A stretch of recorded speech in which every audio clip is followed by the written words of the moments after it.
비와 같이 붉은 죄는 같이 주의 은혜로 주 할렐루야. 오늘 하루가 여러분의 복된 하루가 되기를 주의 이름으로 축원합니다. 저희들 하나님 말씀 함께 봉독하실 하나님 말씀 사무엘상 25장 23절로 35절 좀 긴 본문의 말씀입니다. 그러나 굉장히 중요한 말씀이라고 생각합니다. 한번 저와 여러분이 한 절씩 교대로 봉독하시겠습니다. 아비게일이 다윗을 보고 급히 나귀에서 내려 다윗 앞에 엎드려 그 얼굴을 땅에 대니라.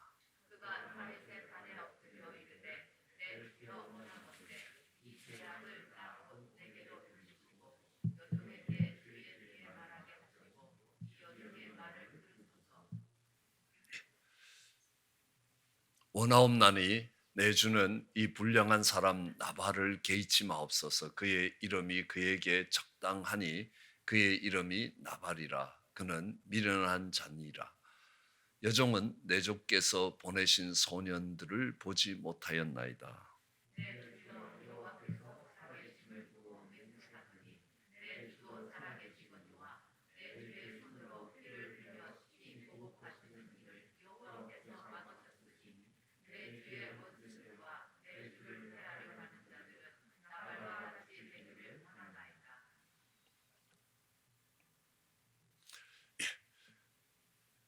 여종이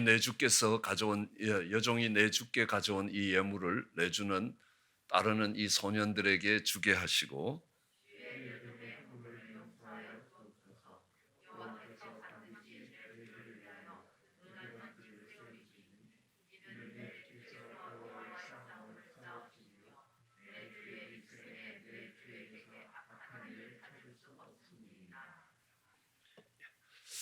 사람이 일어나서 내 주를 쫓아 내 주의 생명을 찾을지라도 내 주의 생명은 내 주의 하나님 여호와와 함께 생명 싸개 속에 쌓여 쓸 것이요 내 주의 원수들의 생명은 물매로 던지듯 여호와께서 그것을 던지시리이다.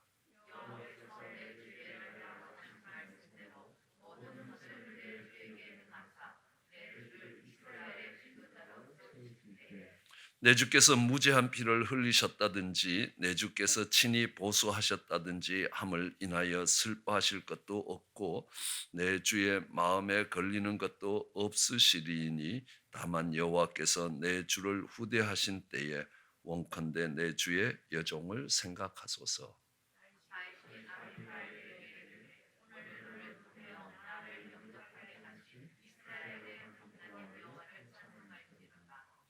또 내 지혜를 칭찬할지며 또 내게 복이 있을지로다. 오늘날 내가 피 흘리는 것과 친히 보수하는 것을 내가 막았느니라.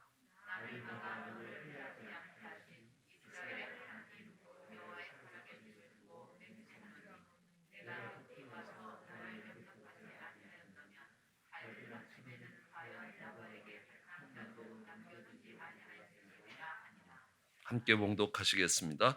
다윗이 그가 가져온 것을 그의 손에서 받고 그에게 이르되 내 집으로 평안히 올라가라. 내가 내 말을 듣고 내 청을 허락하노라. 아멘.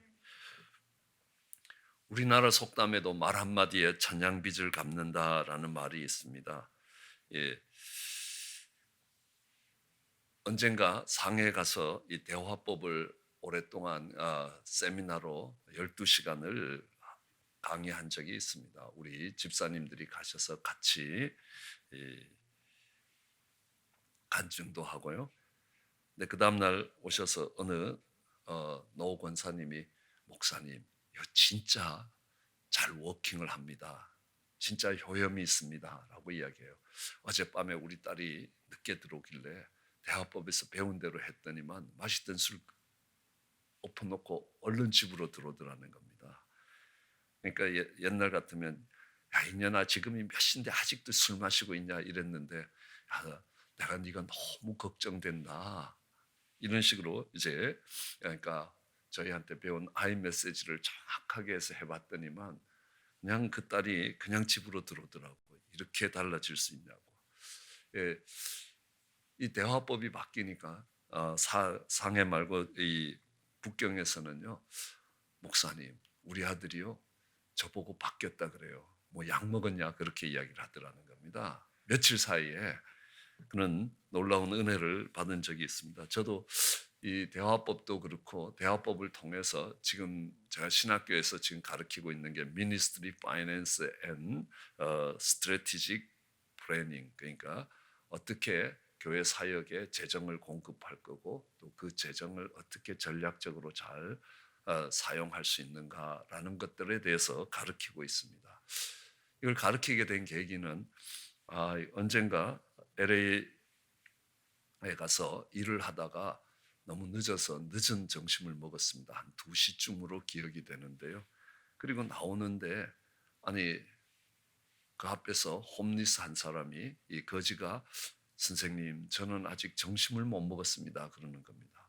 갑자기 마음이 불쌍해지기 시작하고 그냥 들어가서 늦었다고 허겁지겁 배불리 먹고 나오는 제가 괜히 죄책감이 드는 겁니다. 그래서 가만히 생각해 보니까 안에서 제가 월남국수를 먹었는데 한 6불, 7불 했던 걸로 기억이 됩니다. 그래서 팁을 하고 나면 10불이면 충분히 먹을 수 있겠다 해서 10불짜리를 하나 꺼내 드렸습니다. 만일 그분이 아유 내가 지금 너무너무 사는 게 힘든데 나 좀 도와주십시오 그러면 1불짜리 한두 개나 아니면 아무리 많아도 5불 이상은 주지 않았을 겁니다. 이 말 한마디에 이게 밥값이 생겼다라는 겁니다. 언젠가 이 육교에서 구걸하는 어느 한 소년이 있는데, 그러니까 나이가 지긋이 든 청년이었는데, 그러니까 지나가는 사람들이 이제 동전을 떨어뜨리는데 웬 노신사가 지나가면서 정말 내가 너한테 줄 돈이 하나도 없는데 내가 널 좀 도와주고 싶다.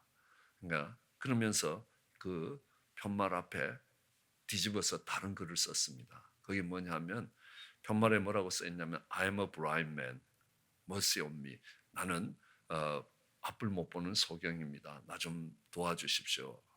이렇게 쓰여져 있었는데 이분이 탁 바꿨습니다. 그러니까 지나가던 사람들이 동전을 던지던 사람들이 지폐를 놓고 가기 시작하더라는 겁니다. 아니 이게 도대체 어떻게 된 건가? 거기에 뭐라고 썼냐면 Today is beautiful day. 오늘은 너무너무 화창한 봄날입니다. 근데 내가 그걸 볼 수가 없습니다. 라는 거 아닙니까? 그러니까 사람들이 가다가 한번 들어보니까 하늘이 맑고 너무너무 주변이 아름다운 겁니다.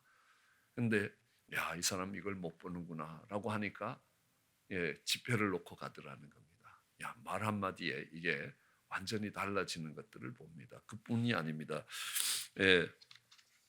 남편을 움직이는 대화라는 이 리타 베넷이라는 트리니티 오브 맨, 9 o'clock in the morning이라는 이런 책을 쓰신, 제가 이분들의 책을 읽으면서 이 부부가 늘 쓰시는데 얼마나 많은 것들을 배우고 또 깨닫는지 모릅니다. 이거는 어떤 책이냐면 For Better or For Best라는 책에 나오는 대화입니다. 오늘 학교에서 아들 이름이 랜디인가 봅니다. 랜디에 관하여 참으로 낙심되는 이야기를 들었어요. 그러니까 무슨 이야기를 들었는데 하고 남편이 물었습니다. 내가 어떻게 해야 될지 모르고 그냥 걱정만 된다고. 그래 도대체 뭔데? 당신이 도와주지 않으면 나중에는 엄청난 돈으로도 안 된다고 하네요. 그래 무슨 이야기를 들었는지 말해보시오. 오늘 랜디 선생님이 전화를 했어요. 랜디가 읽기에 문제가 있답니다. 특별한 도움을 받지 않으면 앞으로 다른 모든 부분에 심각한 어려움을 겪게 된다고 합니다. 특별한 도움을 받지 않으면 그렇대요. 그 특별한 도움이 무엇인데 선생님이 나에게 나나 당신 둘 중에 한 사람이 무엇인가를 하지 않으면 시간이 지나 나중에는 고치려 해도 엄청 비용이 들 거라고 합니다. 지금 고치지 않으면 앞으로는 점점 더 어려워진대요. 그래 우리가 뭘 해야 되는데? 글쎄 근데 내가 할 건 거의 없고 선생님이 그러는데 당신이 할 수 있는 게 하나 있다고 해요. 그게 뭔데? 사실 선생님이 그러는데 당신이 그 일을 꾸준히 해야 된대. 그렇지만 그 일을 한다면 랜디가 그 문제를 해결하는데 결정적 도움이 된답니다. 근데 내가 선생님께 당신은 너무 바빠서 그런 시간을 낼 수 있을지 모르겠다고 대답했어요. 내가 시간을 만들어 볼 텐데 뭐냐고. 선생님이 그러는데 읽기에 문제가 있는 것은 모션 스킬, 동작에 문제가 있어서 그렇대요. 그런데 만일 당신이 아이와 미식 축구공을 던지고 받는다면 아이의 눈과 손이 함께 움직여서 모션 스킬이 개발되고 그것이 아이의 읽기 문제를 해결하는 열쇠랍니다. 라고 이야기합니다. 그러니까 정말 이 남편은 4년 동안 계속해서 그러니까 아들과 풋볼놀이를 해줬습니다. 그리고 정말 자신이 아들을 위해서 특별한 도움이 된다라는 것들에 대해서 자부심을 가지면서 모두의 삶이 행복했다라고 이야기합니다. 근데 만일 오늘 학교 갔는데 아들 랜디 읽기 문제가 심각하대요. 랜디는 당신의 관심이 필요해요. 같이 풋볼놀이 하면 도움이 된대요. 언제 애와 풋볼놀이 해줄 수 있나요? 하면 몰라, 나 바빠, 이렇게 될 겁니다. 그렇죠? 그리고 또 반대로 학교 갔는데 네 새끼 읽기 문제가 심각하단다. 랜디는 당신 관심이 필요하다. 선생이 그러는데 풋볼놀이 하면 도움이 된단다. 애비가 돼서 뭐 해주는 거 있냐? 풋볼놀이 좀 해라. 라고 이야기하면 싸움이 날 겁니다. 그렇죠? 똑같은 말을 어떻게 하느냐에 따라서 달라집니다. 지금처럼 했던 것을 그러니까 대화법에서는 salt method라고, 그러니까 소금치기라고 이야기합니다. 소금을 치면 계속 갈증이 되지 않습니까? 계속 그 호기심을 계속 이끌어 갑니다. 그 랜디가 낙심되는 이야기 들었다. 그게 뭔데? 그러니까 이게 너무너무 걱정된다. 그게 도대체 뭔데? 그리고 그러니까 지금 도와주지 않으면 안 된다는 겁니다. 그러니까 뭘 도와줘야 되는데, 아니 특별한 도움이 있어야 되는데, 그 특별한 도움이 뭔데? 당신이나 내가 해야 되는데 나는 잘 못하고 당신이 할 수 있는 게 있다는 게, 그게 뭔데? 그러니까 처음엔 우리가 무엇을 해야 되는데 계속 궁금해서 묻도록 만들어가는 거 아닙니까? 그렇죠? 그러니까 만일에 설교를 할 때 이렇게 하면 어떻겠냐? 제가 직접 오래전에 했던 설교 본문 중에 하나입니다. 예수 전도단을 창시한 로렌 커닝햄 목사의 생애에 가장 큰 영향력을 미친 사건이 하나 있습니다. 그건 로렌 커닝햄의 어린 시절에 일어났던 일입니다. 그리고 그 일은 바로 우리가 사는 이 코비나에서 일어난 일이었습니다. 그의 평생에 영향을 미쳤습니다. 그의 평생뿐만 아니라 그의 사역 전반에 영향을 미쳤던 사건입니다. 그 사건이 YM이라는 예수전도단이라는 선교단체가 탄생되는 배경이 되었던 사건입니다. 로렌 커닝햄뿐만 아니라 제 삶에도 엄청난 도전을 주는 사건이었습니다. 이 사건은 어머니가 자녀를 어떻게 키워야 되는지, 믿음으로 키운다는 것이 어떤 것인지를 가르치고 있고 하나님의 주권에 대해서도 배울 수 있게 만들어 주었습니다. 이게 무슨 사건인가 궁금해지기 시작하지 않습니까? 궁금하신 분은 따로 오시면 따로 이게 무슨 일이었는지 이야기해 드릴 수 있겠습니다. 이런 솔팅 메서드의 대화법의 가장 기본이 되는 것이 요한복음 4장의 수가성의 여인의 대화입니다. 예수님과 수가성의 여인이 이야기합니다. 물 좀 달라는 겁니다. 뭐 이런 남자가 다 있어. 유대인 남자인데 이 사마리아 여자인 나한테 물 좀 달라라고 하냐는 겁니다. 당신 어떤 사람이냐는 겁니다. 괴상한 사람이다라는 겁니다. 호기심이 생기게 만들었습니다. 그러니까 그 다음에 야, 내가 누군 줄 알았으면 네가 나한테 물 달라라고 그럴 거다라는 거야. 아유, 당신은 두레박도 없으면서 무슨 물을 기르냐는 겁니다. 그러면서 예수님이 그 다음에는 이렇게 합니다. 내가 주는 물을 먹으면 목마르지 않을 것이다라는 겁니다. 네가 물 길러 안 와도 된다라고 이야기합니다. 아니 세상에 그런 물이 있냐는 겁니다. 그러니까 예수님이 그 여인과 대화를 하면서 계속 여인의 호기심을 자극합니다. 그래서 끝에는 어디서 예배드려야 되느냐? 그다음에 메시아냐? 라는 이 질문이 나오면서 짧은 대화인데 그 여인을 전도자로 바꿉니다.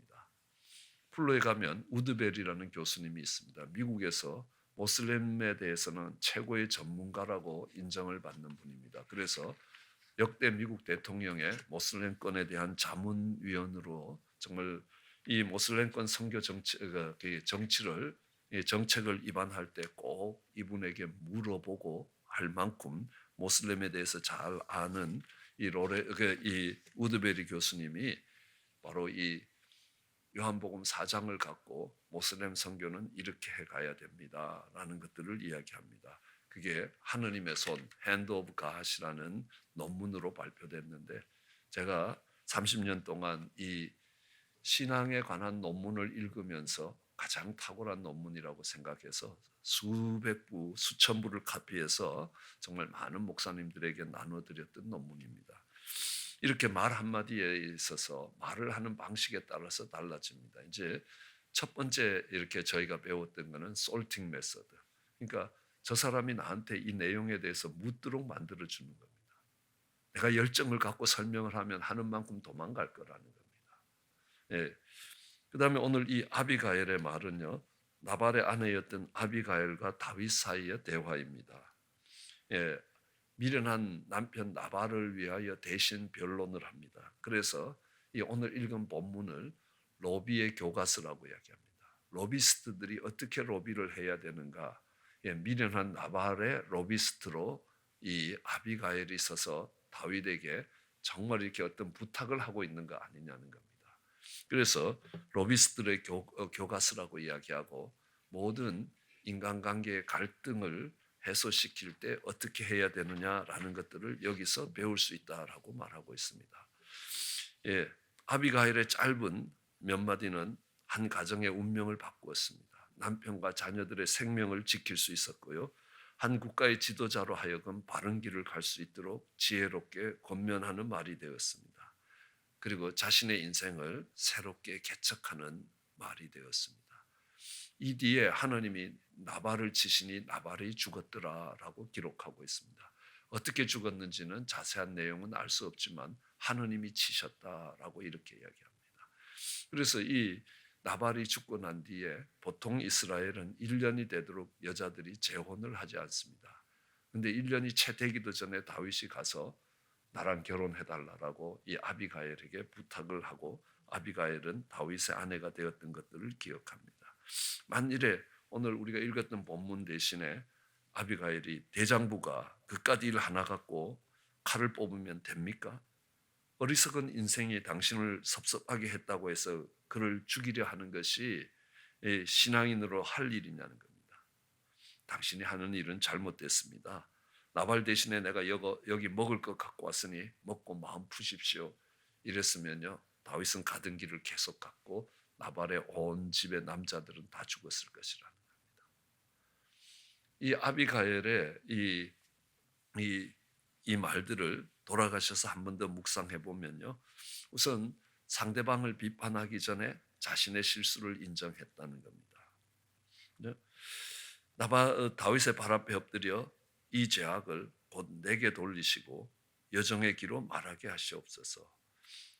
나는 이 불량한 나발을 개의치 마십시오. 그 사람은 나발이고 미련한 자라는 겁니다. 그래서 직장 생활을 해본 경험이 없는 어린 비서가 실수를 했습니다. 어떻게 실수를 지적할 때 어떻게 할 거냐는 겁니다. 조세핀 실수했구나. 걱정 말아라. 내가 너만 했을 때는 이보다 더 큰 실수도 많이 했단다. 판단력은 경험에서 나온다. 아직 경험이 없어서 정확한 판단력이 없는 거야. 너를 나무라지는 않겠다. 하지만 이렇게 하는 것이 더 현명하지 않겠느냐. 그러면 기쁜 마음으로 고치려 하고 자신의 실수를 먼저 이야기해 줌으로 인하여 정말 그것을 받아들이기를 쉽게 이야기한다는 겁니다. 상대방의 잘못을 간접적으로 지적했습니다. 그렇죠? 예를 들면 어느 목사님이 설교 준비를 하고 정말 이렇게 다 원고가 정리된데 아내 앞에서 그 설교를 한번 했습니다. 그리고 아내에게 물었습니다.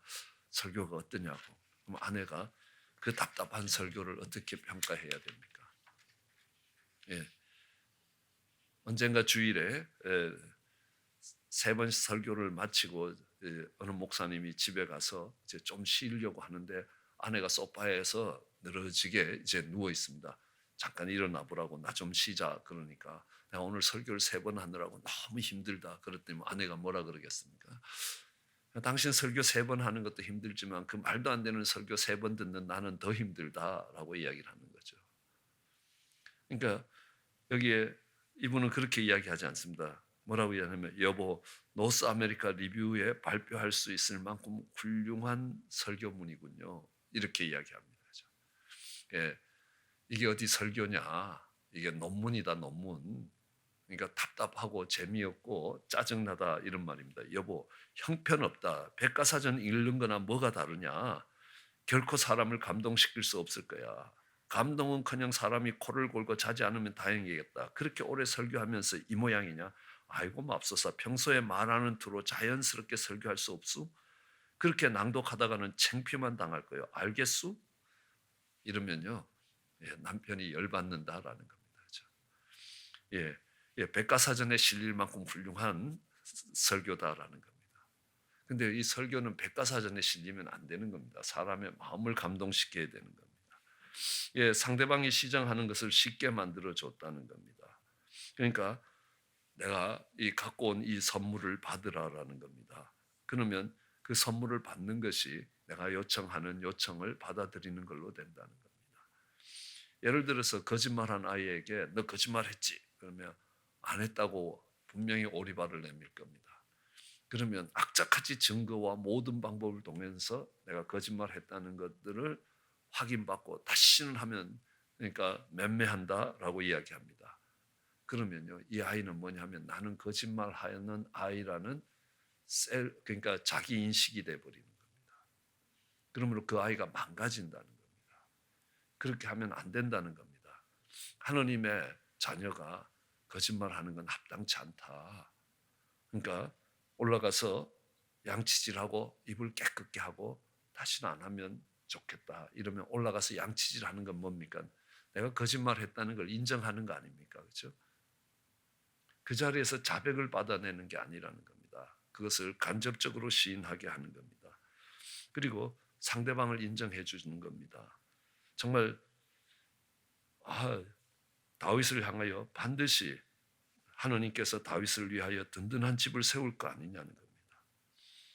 하나님께서 당신을 위해 싸워주고 계시지 않느냐는 겁니다. 그러니까 지금까지 내가 당신에 대해서 듣고 아는 것에 있어서 악한 것이 없었다라고 이야기합니다. 예, 이거는 상대방을 높여주면 높여줄수록 거기에 합당한 행동을 하게 된다라고 이야기합니다. 그래서 높이 평가해주면 그 수준에 맞는 행동을 하려고 한다는 겁니다. 인정받는 대로 행동한다는 겁니다. 그렇죠? 1915년 우리나라에도 굉장히 중요한 영향을 미쳤던 윌슨의 민족 자결주의라는 그 닥트린이 선포됐습니다. 그걸로 인하여 우리나라에 1919년 이 3.1 만세 사건이 일어나기도 합니다. 그래서 1차 세계대전 중에 우리 사이좋게 지내자 하는 평화 특사를 유럽에 파견하려고 합니다. 열렬한 평화주의자였던 국무장관 제닝스 브라이언은 직접 가서 그 회의에서 이 닥트린을 만들어내고 싶어 했습니다. 그런데 그의 임무는 대통령의 친구이자 윌슨 대통령의 친구자 그의 고문이었던 에드워드 하워즈 대령에게 돌아갔습니다. 그러자 이 국무장관, 우리나라로 하면 외무부 장관에 있는 브라이언이 이야기합니다. 아니 이렇게 이야기할 수가 있냐고. 내가 가야지 왜 이 고문을 보내 백악관 고문을 보내냐는 겁니다. 씩씩거리고 있는데 그 파견되기로 했던 에드워드 하워즈가 이 국무장관을 찾아갑니다. 대통령께서 이 일을 조용히 처리하고 싶어 하십니다.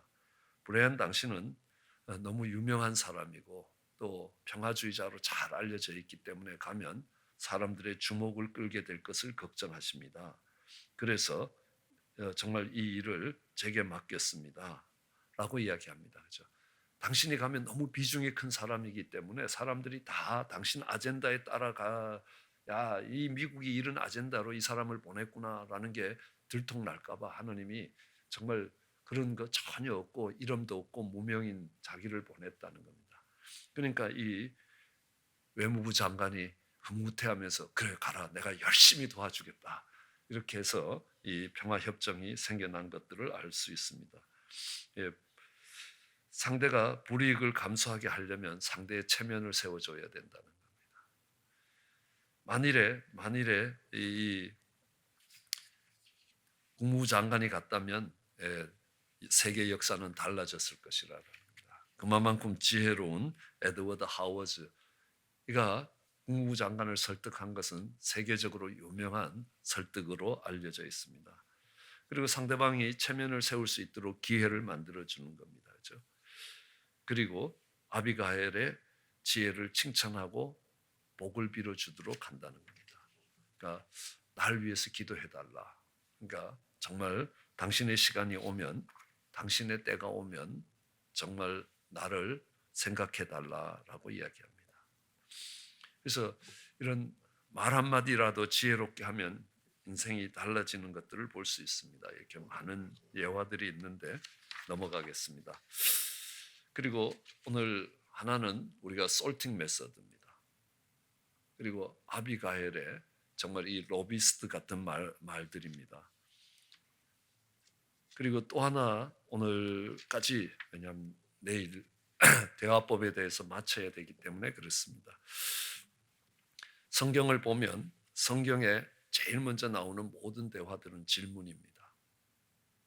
그러니까 선악과를 따먹은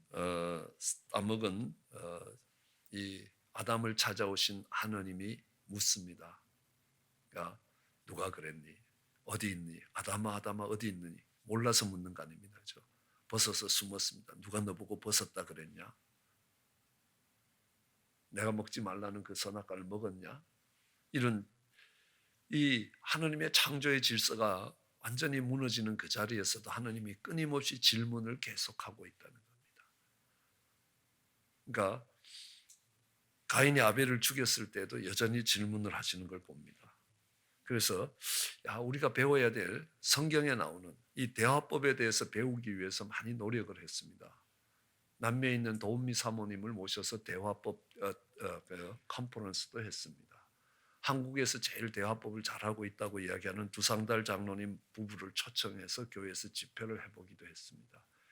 그런데 생각만큼 기대한 만큼 이렇게 그 결과를 얻지를 못했습니다. 그래서 지금 하고 있는 것 중에 하나가 성경에 나오는 모든 대화들을 이렇게 모아서 그것을 카테고라이즈하는 작업을 하고 있습니다. 수박 얻어먹는 법이라고 이야기합니다. 야, 참 수박 맛있다. 이 수박 좀 더 사와라. 그러면요, 나 바빠요. 그리고 아들이 도망갈 겁니다. 야, 이 수박 참 맛있다. 어디서 샀니? 좀 더 먹자 하면 다음에 사올게요. 이렇게 대답한다는 거예요. 수박 참 맛있다. 야, 내가 사면 맛이 없는데 너는 어떻게 이렇게 맛있는 수박을 고를 수 있니? 좀 더 먹을 수 있을까? 그러면요, 즉시 수박 사러 달려갈 거라는 겁니다. 이게 수박 얻어먹는 법입니다. 그렇죠? 예, 대화법입니다. 질문입니다. 그렇죠? 저는 우리 화요일에 커피 브레이크를 하는데 커피 브레이크 성경 공부 교재를 보니까요, 참 유치한 교재라고 생각을 했습니다. 그래서 이거 내가 성경 공부 교재를 만들면 이거보다 훨씬 잘 만들겠다 해서 느헤미야서를 보니까 느헤미야서라는 데 대해서는 커피 브레이크 교재가 없었습니다. 그래서 우리 방학 때 우리 수요 성경 공부를 느헤미야서로 하면서 커브 교재를 내가 만들어 주겠다고 했습니다. 그래서 멋지게 잘 만들었습니다. 그래서 리더들을 먼저 훈련을 시키는데 리더들이 데모를 하는 겁니다. 목사님, 이렇게 만드시면 안 됩니다라고 이야기해요. 왜? 야, 지금 쓰고 있는 교재보다 훨씬 잘 만들지 않았니? 라고 이야기했더니만요, 이게 성경을 우리가 배워갈 때는 관찰하고 해석하고 그것을 적용해야 합니다. 관찰하는 것은 팩트를 찾는 겁니다. 지식의 영역입니다. 그것을 해석하기 위해서는 룰을 찾아야 되는 겁니다. 그리고 그것을 적용하는 것은 어플리케이션은 지혜의 영역입니다. 지식과 명철과 지혜의 영역에서 하나님의 말씀이 우리 삶 속에 살아온다는 것들을 아는데, 이 목사님 관찰 질문만 하고 해석 질문과 그리고 이 적용 질문은 본인들이 만들도록 해야 됩니다. 질문을 하는데 이 사람들이 수동적으로 대답하는 게 아니라 자신들이 질문을 만들도록 하는 이 성경 공부구나라는 것들을 그때 처음 깨달았습니다. 어느 국민학교에서 너무너무 한 학급이 너무 공부를 잘하는 겁니다. 국민학교 6학년이라고 생각합니다. 저학년은 아니고 고학년이었습니다. 그래서 교육부에서 조사를 나왔습니다. 어떻게 이 학생들이 다른 학급에 비해서 월등히 공부를 잘하느냐. 그러니까 이 선생님이 시험 문제를 낼 때에 학생들 보고 문제를 만들어 오라고 해서 학생들이 만든 문제를 60, 70% 내고 선생님이 만든 문제를 30, 40% 냈습니다. 그러니까 여태까지 학생들은 우리 선생님이 무슨 질문을 할까를 생각해서 답을 쓸 준비를 했는데 이 학생들이 오늘 이 과를 다 공부했다면 무엇을 알아야 되는가? 어떤 질문을 해야지 이 학생들이 정말 이 과목을 제대로 이해했는지 안 했는지 그 질문을 만들다 보니까 이 코그니티브, 이 인지 능력들이 탁월하게 커진다는 것들을 찾아낸 겁니다. 그래서 내가 질문에 답을 하는 것보다 질문을 만들 수 있는 것, 어떤 질문을 해야 좋은 질문이고 어떤 질문을 해야지 그 질문을 받는 사람들이 자기 이야기를 할 수 있도록 질문을 잘 하는가. 여기에 대한 훈련이 바로 커피 브레이크라는 훈련이라는 겁니다. 같은 성경 본문을 읽으면서 어떤 질문들을 해 들어가야 되는가. 그죠? 그래서 물어야 된다는 겁니다. 그래서 여러분들 오시다 보면 이 소크라테스도 제자들을 가르칠 때 대화법으로 가르쳤습니다. 늘 질문을 계속합니다. 그러다 보면 제자들이 내가 잘못 안다는 것들을 깨닫고 이걸 어떻게 해야 되는가라는 것들을 알 수 있습니다. 그래서 질문을 해도 지금 기분 나쁘냐? 라고 질문을 하냐는 것보다 지금 기분이 어떠냐라고 이야기하면 그래서 남편과의 관계가 나쁜가요? 남편과의 관계가 어떠신가요? 그죠? 그러니까 너 왜 또 오늘 늦게 들어왔니?가 아니라 오늘 어떤 일이 있길래 늦게 들어오게 되었니? 하고 물을 수 있습니다. 돈 문제로 인하여 헤어졌나요? 돈 문제가 당신과 아내와의 관계에 어떤 영향을 미쳤다고 생각하십니까? 라고 이야기합니다. 그 질문을 내가 어떻게 질문을 해야지 얘들이 깨닫게 되고 그 깨달은 걸 갖고 그들의 삶을 바꿀 수 있을까라는 것들을 생각해 봐야 합니다. 그렇죠? 그래서 친구들과의 관계는 좋은데 유독 동생하고 다투는 아이에게 어떻게 질문하고 그 행동을 고쳐야 되느냐는 겁니다. 너 왜 그랬어? 왜 친구들처럼 안 대해? 너 죽을래? 언제 정신 차릴래? 그렇게 하실 겁니까? 그렇죠? 그러니까 동생을 대할 때와 다른 친구들을 대할 때 무엇이 다르니? 거기에 특별한 이유가 있니?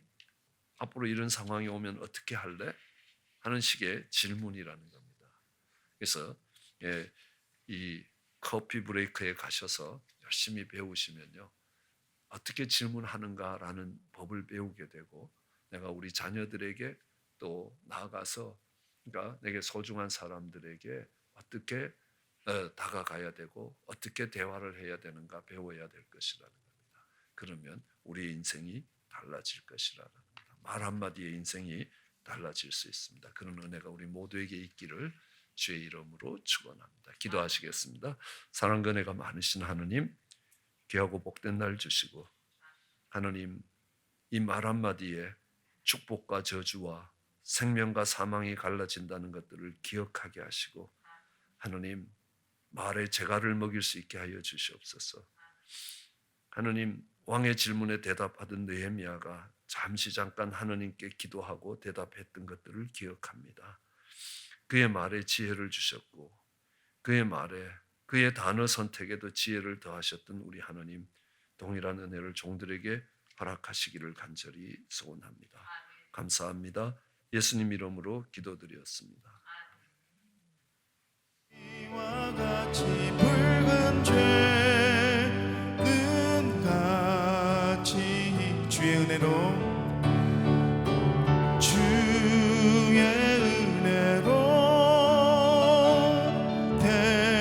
대속하여서 비와 같이 붉은 죄는 가 이겼네.